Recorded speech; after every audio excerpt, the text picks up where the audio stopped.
Hello, everyone, and welcome. We're just going to take a couple minutes to let everyone filter in.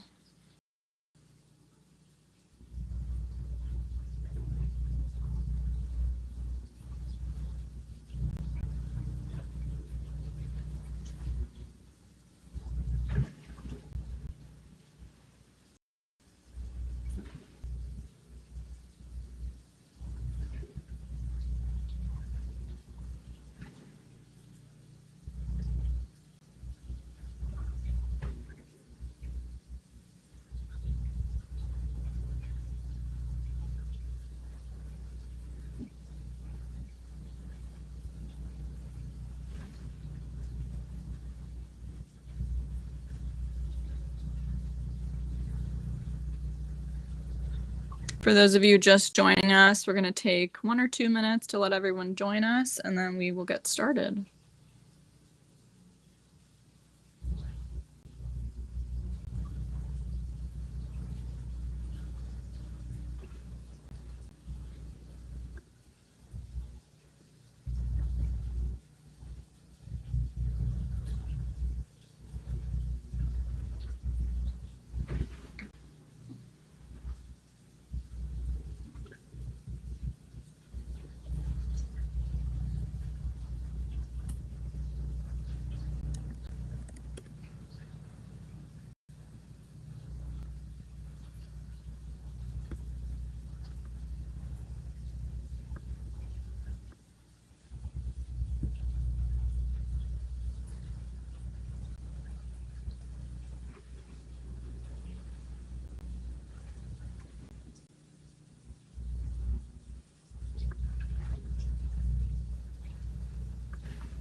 All right, just a couple more seconds, and we will get started.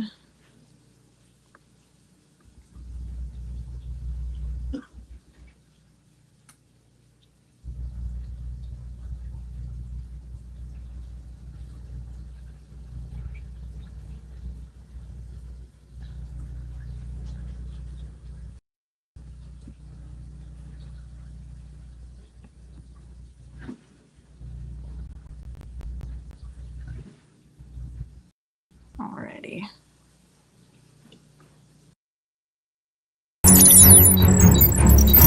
Scanner complete.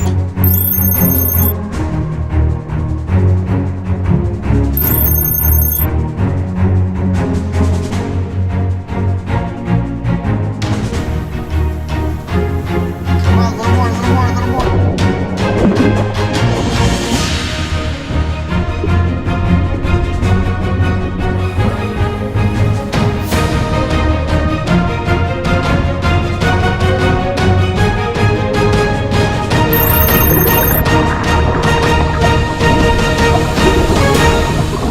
Mission completed.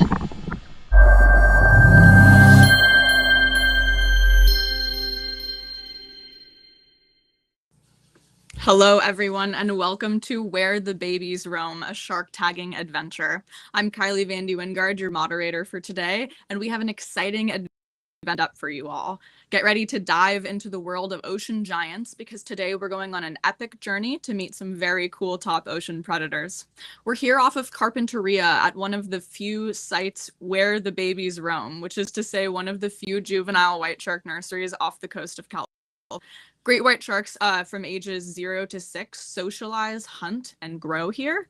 These great white sharks are some of the most amazing predators in the ocean, and what is even incredible is that the scientists that we have here today are working hard to learn all about them, and you get to be right here with us live. We'll be joined shortly by our host, Gwen Goodmanlowe, and our resident white shark researcher, Dr. Chris Lowe from CSU Long Beach's Shark Lab. These guys are out on the water right now looking for sharks to study, and together we're going to learn more about their anatomy, their biology, and their role in the ocean ecosystem. Today show you some cool behind-the-scenes actions and get up close and personal some of the ocean's most misunderstood and most magnificent creatures. Throughout the show, don't forget to throw any questions that you might have in the chat feature, and we will get to those questions at the end. All right, let's go ahead. You guys have heard enough from me. Let's hear from Dr. Lowe. Hello, I'm Dr. Gwen Goodmanlowe, and I'm your host today. And I'm actually a marine mammologist, but today we're learning about white sharks with Dr. Chris Lowe, who is the director of the Shark Lab. We also have some amazing crew on our boat today. We have our boat driver, Zach Merson. Hi, Zach.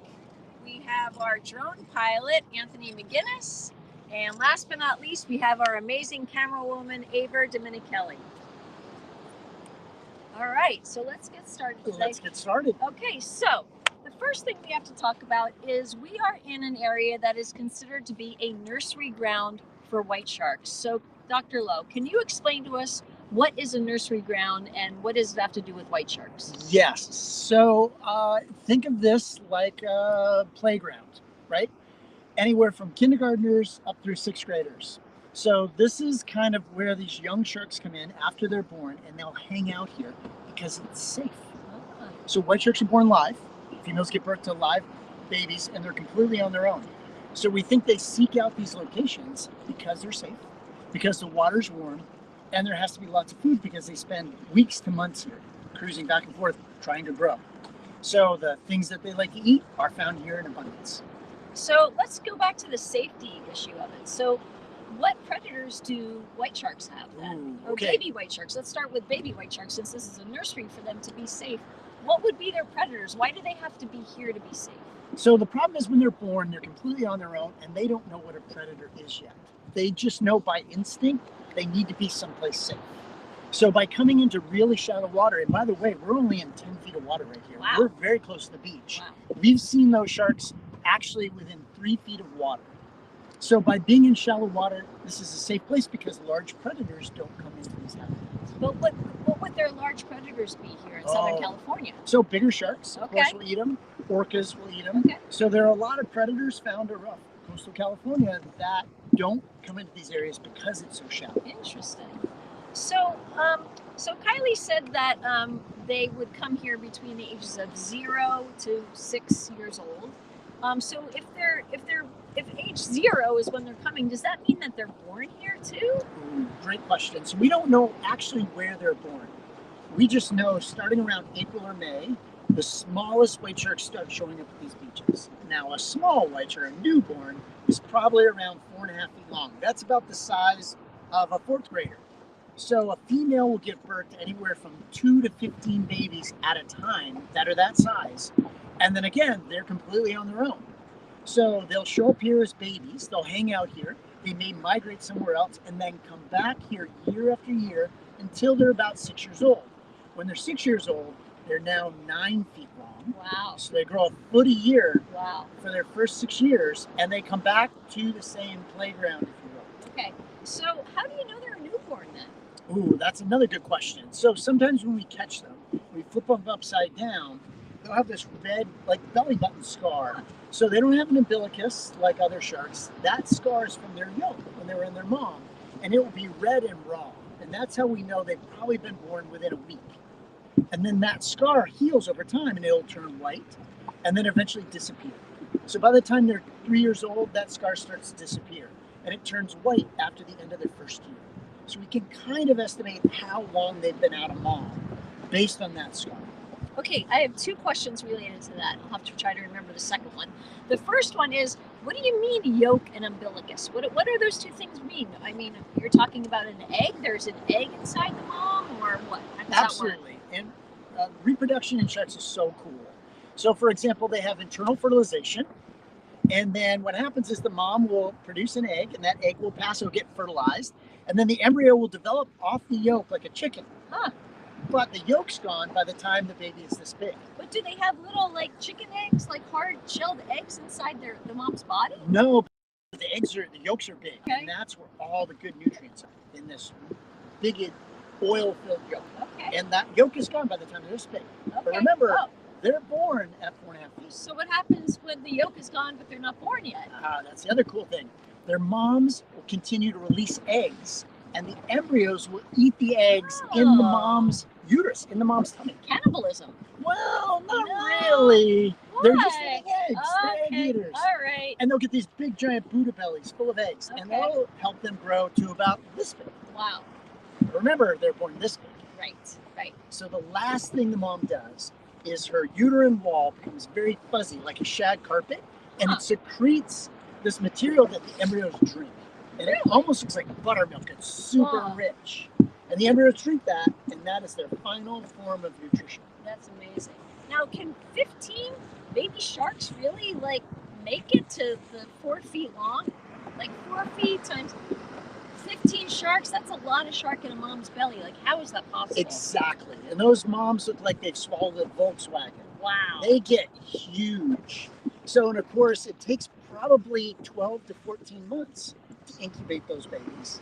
And females can be off somewhere off of Hawaii for a year and a half before they come back somewhere in California to give birth to their babies. And then they show up at our nurseries.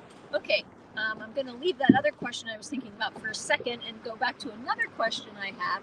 And that is, you said that moms give birth to between 2 and 15 babies. Now, I know in some species of animals, I'm a marine mammalogist, so when it's a new mom, she doesn't have as much experience and body fat and everything. So is the number of babies that the mom produces related to age or experience, or is it completely random, or do they know?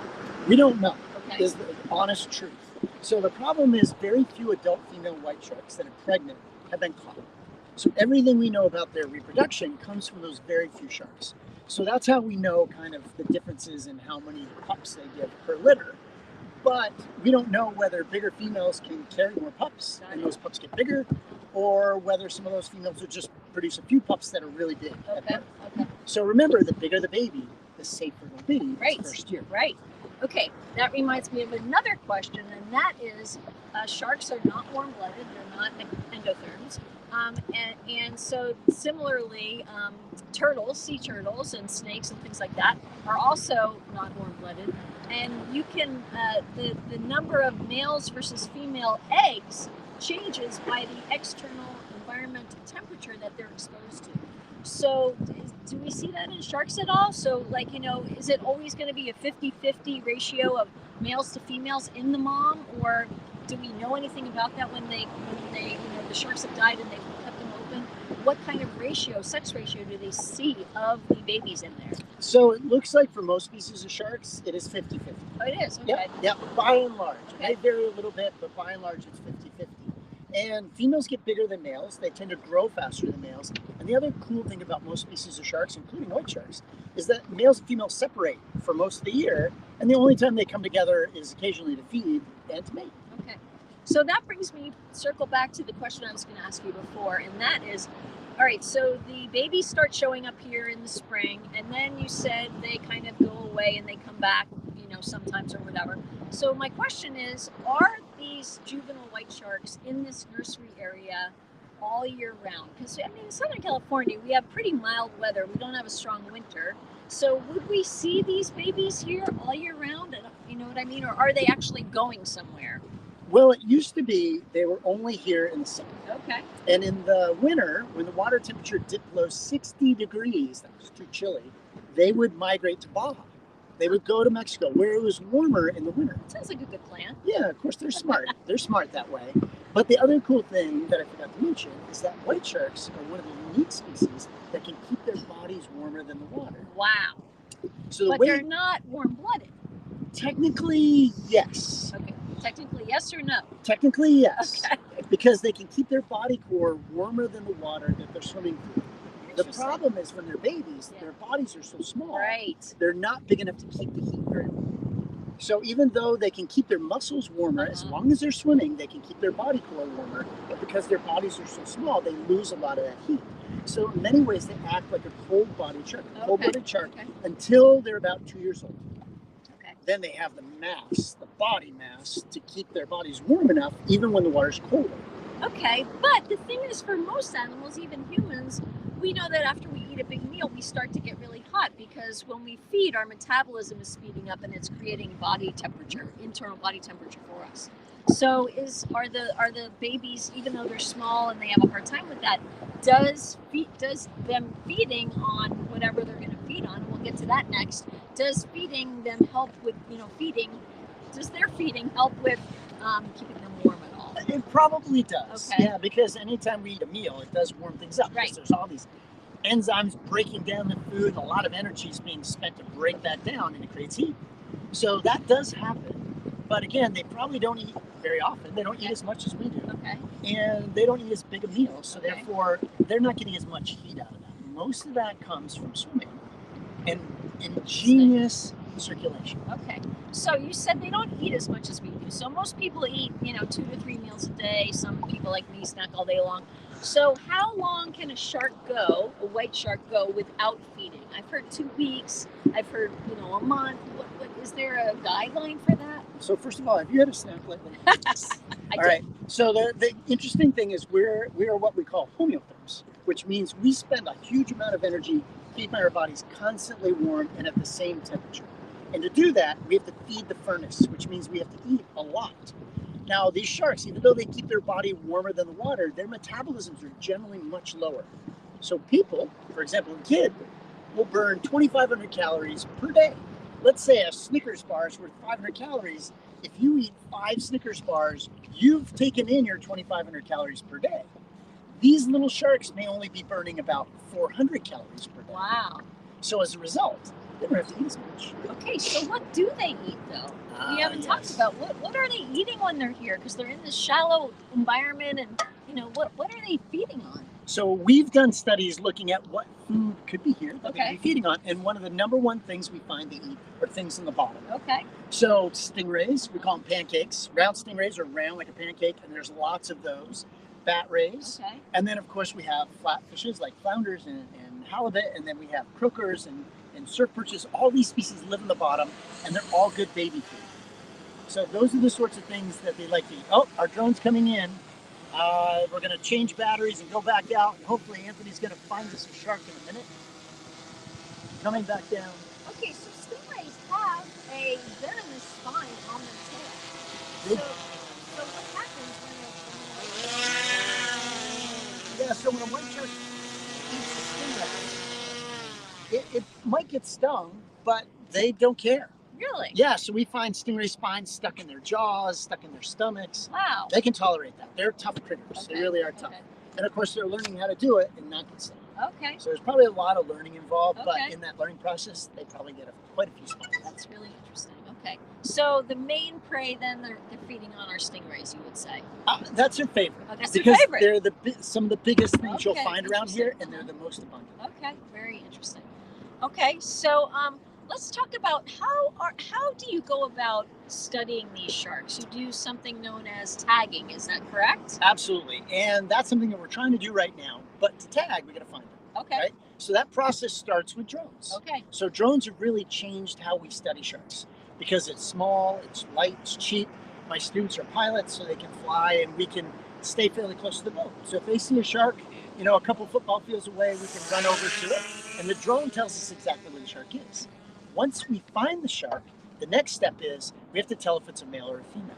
So to do that, we have a camera on the end of a pole that we can stick underwater. So Kylie, can you show the footage of how we dip the camera under to tell if it's a male or a female?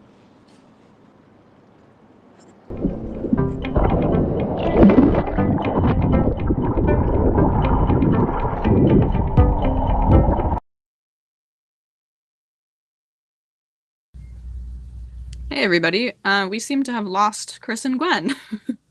All right, well, in that clip that you guys just saw, that was a female shark, and when we get Chris and Gwen back, they'll tell you how we know about that. What we can see is we can see them from a distance, because luckily we do have a second camera over on the Phyllis Ann, and here's Chris and Gwen again. Okay. So you can kind of see how we can tell whether it's a male or female. So males have claspers, 2 projections coming off the pelvic fins. Those are males, and they're born with those. So they have them even when they're little babies, and they get bigger as they get adults. Now, once we know whether it's a male or female, the next step is to tag it. So to do that, we can drive right up alongside the shark using the drone, and we can see the shark, and then we can put a tag in their back. We can pop that in their back like a little dart. And I'll show you what that looks like in a minute. But Kylie's going to show you some footage of how we get close to these sharks and dart tags in their back.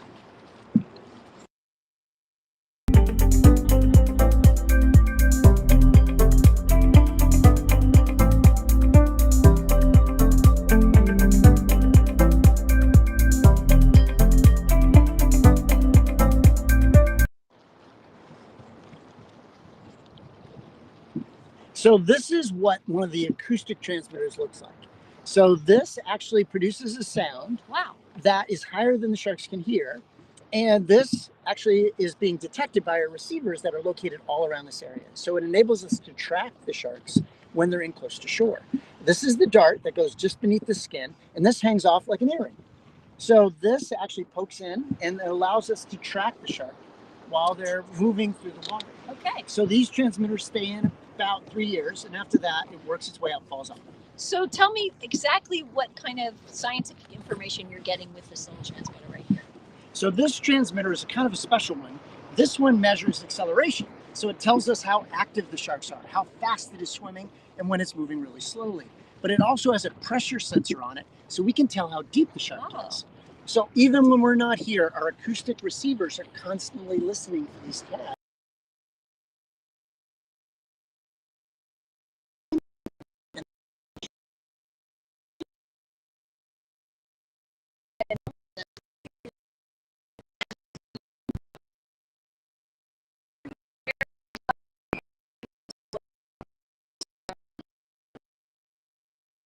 Dive here.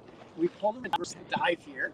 We pull the receiver when tag sharks were nearby, and we have about 27 receivers in this area in a grid. And the cool thing is, if a shark is detected by 3 or more receivers at the same time, it will log the location of that tag. Okay. So we can actually track up to 25 individuals in this area over time. That's amazing. It is really cool, and it gives us a lot of information about what environmental conditions they prefer. Okay, so the receivers are getting like water temperature and things like that, not through this, right? Correct. Okay. So that way we know the temperature at different depths. Got it. And we can tell, do they have a favorite temperature that they like while they're at this beach? Oh, interesting. And does it also tell you like, okay, so we have something known as a thermocline here, where the upper layers of the water are warmer and the bottom ones are colder. So can you also see if they're like hanging out more in the water, in the warmer, or more in the cooler, or does that change during the day? How do you determine that? It does. So the water temperature is very dynamic, which means it's changing even with the tide.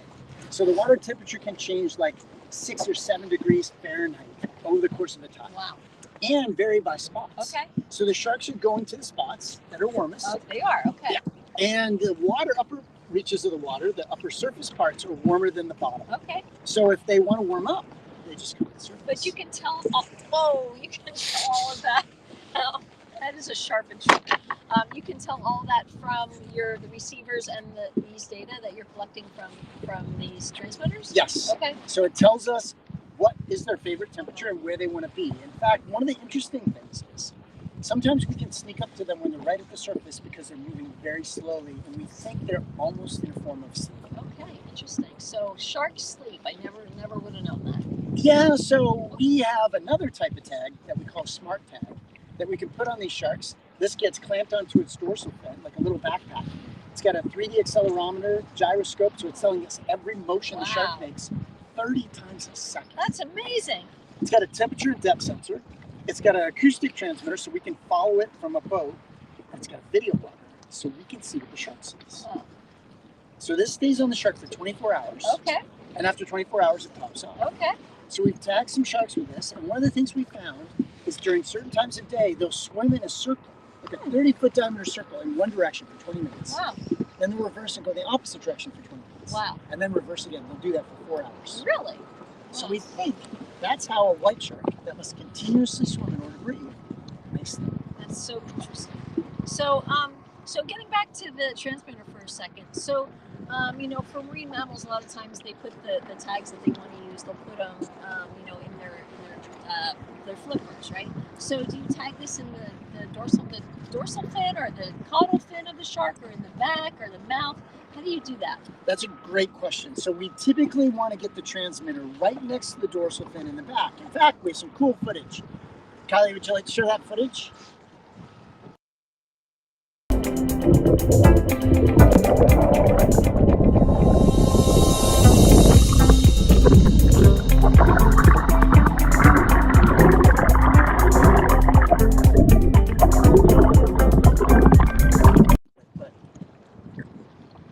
So that transmitter will probably stand for about 3 years. Okay. And eventually they work their way out and they just fall off. Okay, so Yeah.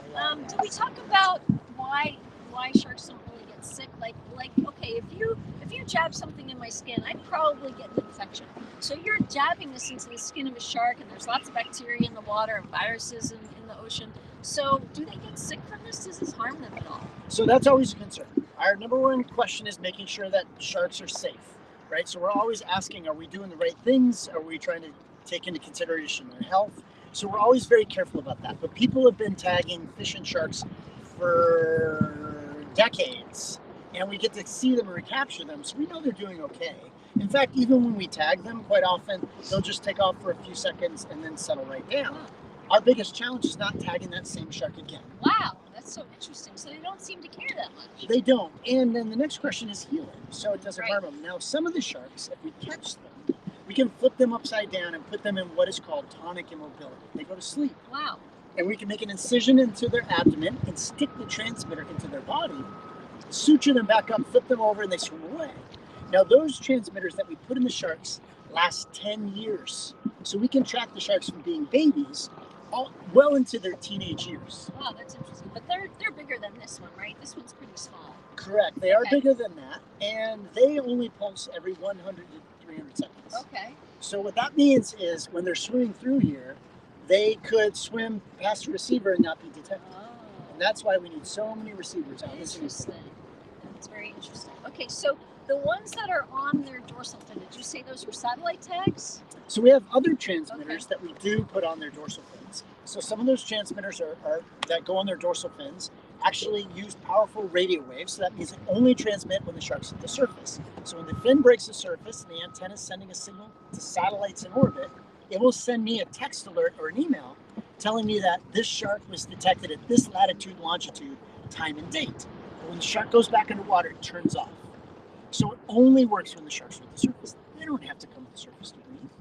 So then we use another type of satellite transmitter that gets darted into the shark's back, hangs off like an earring. Those transmitters have temperature, light, and depth sensors. Wow. It's recording pre-described time and date that pops off, floats up to the surface, uploads all that data, downloads it all to me. And then what happens to the transmitter? Are you able to retrieve it? Sometimes we can, and we Okay. can go out and try to find it, Okay. assuming it's not out in the middle of the Pacific. Okay. But if we get it back, Yeah. we get all the data, and we can send it, get rebattered. Wow. Those are really expensive. Those are $5,000. Wow. That's an expensive jewelry for a shark. I Exactly. would say. So I think we're about ready for some questions. All right. We should have some questions from Leo. All right, guys. So viewers who are watching today, we have a super awesome guest with us. We have the 2024 NOAA Youth Ambassador. This is Leonardo Lin. He is from Korean Youth Lutheran High School here with us. And Leonardo brought a bunch of questions. And then I can also say that you are all sending in so many great questions. So we'll start with Leo's questions and we'll get to your guys' questions after. So Leo, go ahead, take it away.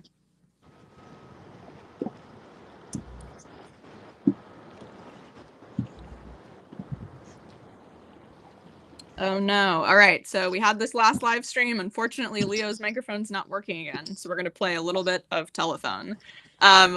Chris and Gwen, Leo wants to know if sharks hunt in packs or are they solitary? Oh, that's a really good question. So most species do not. There are some species of sharks that do hunt in groups. So reef white tips are kind of known to do that. Seven-gill sharks will do that. White sharks are kind of solitary animals. They like to be kind of by themselves. So they're a little bit more loners. So it depends on the species. Okay, very cool. All right, Leo, go ahead and send me your next question.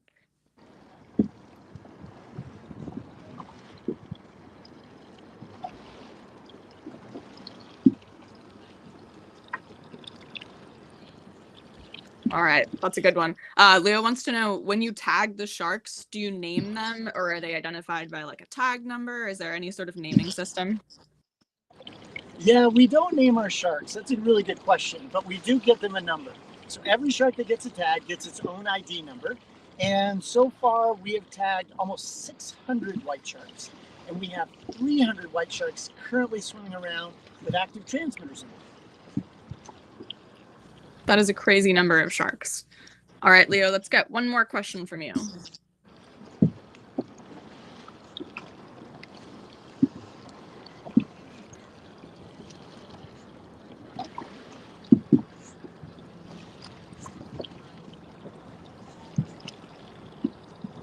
This is a good one.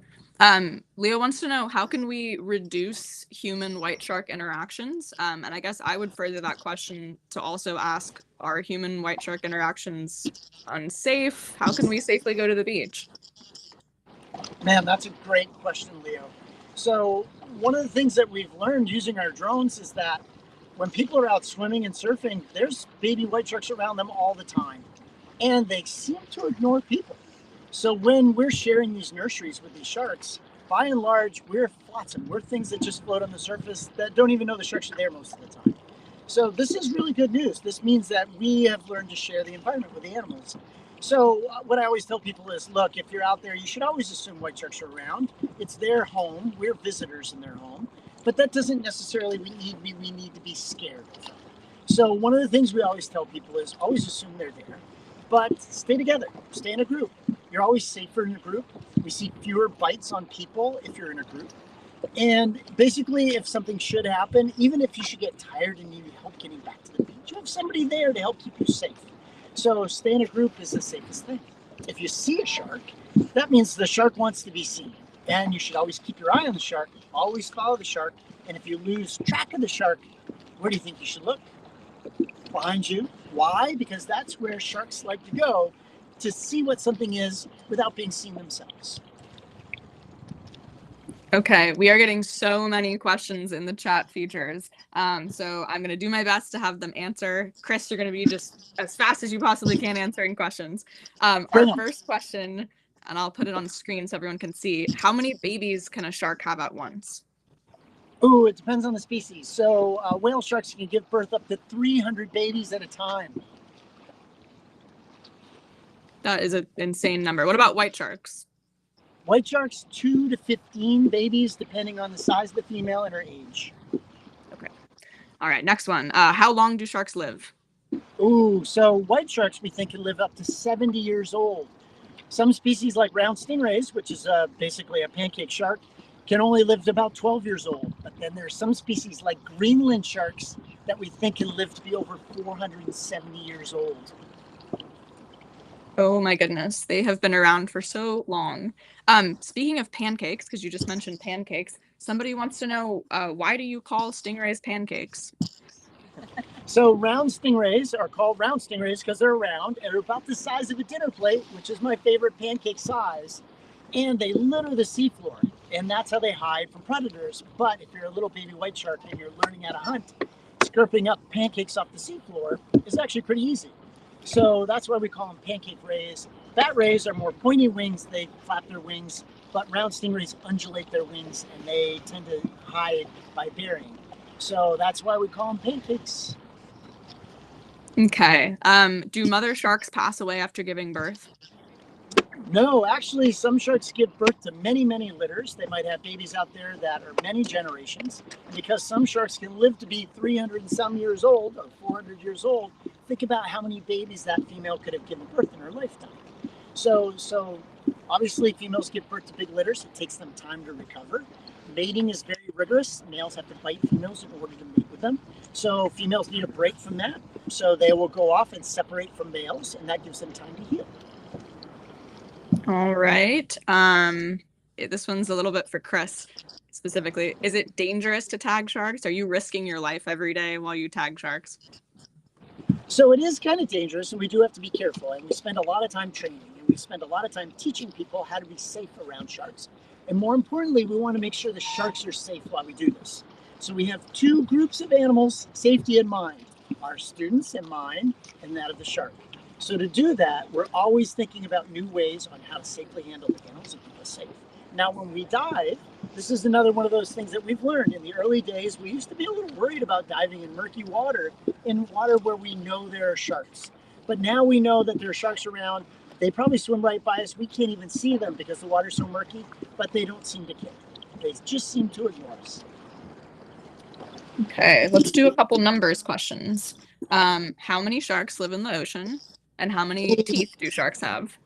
Ooh, those are tough questions. So actually the numbers are changing. We think there's probably around 700 species of sharks, and the numbers are going up. And the reason is we're discovering new ones all the time, particularly in the deep ocean where we know nothing. And then the number of teeth varies by species. The longer they live, the more teeth they can produce. Most sharks have about 50 to 100 teeth in their mouth at a time. The entire front row fall out about every 30 days. So a white shark, for example, can produce 30,000 teeth in its lifetime. That's definitely more teeth than I have, I think. Okay, do sharks have ears, and how do they hear? Sharks do have ears, but the ears are inside their head. There's no external opening, and they hear vibrations that travel or sound waves that travel through the water. So they hear low frequency sounds because those sounds travel best through the water. So a struggling fish or a sea lion flapping its flippers produce these low frequency sounds that sharks' hearing is very well tuned for. High frequency sounds like we can hear, they can't really hear so well. So their hearing is really well tuned for being in the ocean. But the other thing they have are vibration sensors all along their body, so they can detect water vibrations really well as well. So that means I'd be safer because I have a higher pitch scream than you do. Exactly. Speaking of screams, if you are attacked or bitten by a shark, what can you do and how would you survive?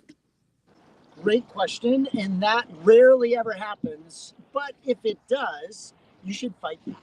Let the shark know you're not going to go down easy.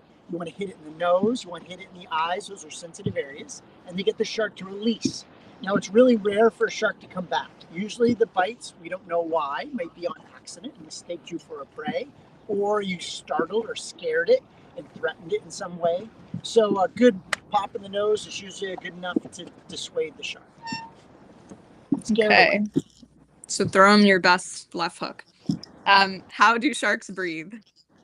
Oh, how do sharks breathe? So they have gills just like other fish. So they keep their mouths open, they swim through the water passes across their gills, and the shark's gills are removing oxygen from the water as they swim by and releasing carbon dioxide, which is a waste.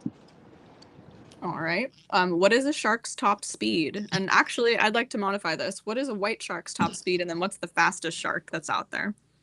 Ooh, so those are really good questions. So we have a hard time putting speedometers on them, but we think some species like mako sharks can swim up to 28 miles per hour. The way we know they swim that fast is we have a shark, like a white shark, for example, which is closely related to a mako shark, which gets to be about, let's say, 4,000 pounds. That shark can launch its body 8 feet out of the water. So think about how much force and how fast that shark has to be swimming to launch a car out of the water. So Michael Phelps, fastest human in the water that we know of, can only swim about 5 miles per hour at the fastest speed. So these sharks, particularly the makos and white sharks, are very fast. Okay. A couple more number questions. How many shark species are out there in the world? Oh, so we don't know for sure, somewhere over 700, and we know the numbers are increasing because we keep discovering new species all the time. Okay. Hopefully we discover more and more and more. We mentioned this earlier in the live stream, but a couple people have been confused. How can we tell the difference between male and female sharks? Oh, that's a really good question. So male and females look different. So males have what are called claspers that extend off their pelvic fins, the fins on the bottom that would be where their legs would be. So these two fins identify them as males. Females don't have claspers. So that's why we use our dip cam, and that can tell us, even for very small sharks, whether they have claspers or not. Okay. And then speaking of female sharks, how old are the mothers when they give birth? So for different species, it varies. For example, white sharks probably don't reach sexual maturity until they're 14 to 15 years old.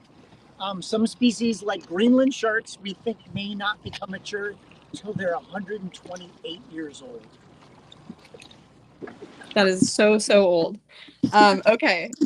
I like this question a lot. Why did you want to do the job that you do?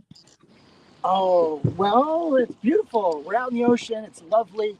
I love other animals. I love sharks. They're the most interesting of all the fishes, in my opinion. they have this unique character about them, and they're so different. All these different sharks have all these different body shapes and life histories and physiologies. They're totally fascinating as fishes go. But the thing I love about them is they're top predators, but even things like cookie cutter sharks, my absolute fave, they only take little bites out of animals. So you say that they're top predators. We usually think of the great white shark as being the top predator in the world. Is there anything that eats a great white shark?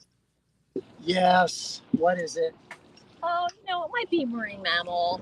You can't help it. Yeah, the orca. The orca is the natural predator of the great white shark. So. And it's one of the few that can take out an adult white shark. How do they do it? They hunt in packs, so they're cooperative feeders, and so they'll hunt together in order to take out a white shark. And that's an advantage over white sharks because they're solitary. Yeah. So orcas, big brains, yeah, they can communicate. Yep. So they can do it. Exactly. And who rules the roost in the orca families? The moms. Exactly. Moms are the ones that are doing all the commanding. They do the shopping. They do the shopping. They Yep. do the shopping for white sharks. All right. I think we want to finish up with a couple questions here. One thing I know that people might want to know is how can somebody, if somebody wants to study sharks, Chris, how could someone go about doing that? Oh, that's a great question. And we have a great program. We have a great K through 12 program where we come into schools, we talk about this. So you can be a biologist and be interested in sharks, or a marine biologist, right? But you don't have to be. For example, you could be an engineer. We collaborate with engineers all the time. They help us build new cool tools to study sharks. You could be a computer scientist. All this new technology gathers huge amounts of data. So we work with mathematicians, scientists, physicists. You can be any of those fields and study sharks. You can even be a journalist or a communication major or a film major or even an artist. So we collaborate with all these different groups. In fact, I even collaborate with psychologists. They help us understand how people think about sharks. So you don't have to be a biologist to study sharks. You can be in any of those fields and study sharks. What I'm hearing is that sharks are for everybody. Exactly. Okay. For everybody. Why wouldn't they be? Well, they're marine mammals. All right. Marine mammals are cool too. Very, very last question. This one's super cute. How small is the smallest shark?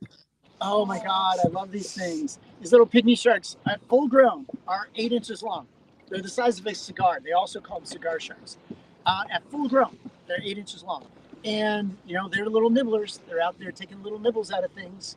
And you compare that to the biggest, which is the whale shark, which is 30 feet long, which is the size of a bus. But that's what makes sharks so cool. And they've been around for 400 million years, longer than trees before dinosaurs. Amazing. All right. Thank you guys so much for sending in all these questions. We've gotten so many more that we didn't get to. I will give all these questions to Dr. Lowe and I will have him answer them for you. We'll send them out to everybody who attended today. Real quick before we log off, Gwen, speaking of marine mammals, I know that you have something coming up in March. Yeah, so in March, we're doing another live stream down in Baja, Mexico, and we're going to be out there with the gray whales in the lagoons down there where the moms give birth and there's mating going on. And so we'll get to see baby gray whales and some mating and really amazing behaviors where the gray whales come right under the boat with their big eyes and they look at you. They're so expressive because they're marine mammals. Sorry. So that's next March of 2025, and I hope to see everybody there. And we will send all that information out to those of you who have joined us today. All right. Well, thank you. Goodbye, Dr. Lowe and Dr. Goodmanlowe. Thank you to everybody who joined us today. We so appreciate it, and we love sharing all of this wonderful science that we're able to do out here with you. We will do our best to answer all the questions that you guys sent in, and we'll see you on the next stream.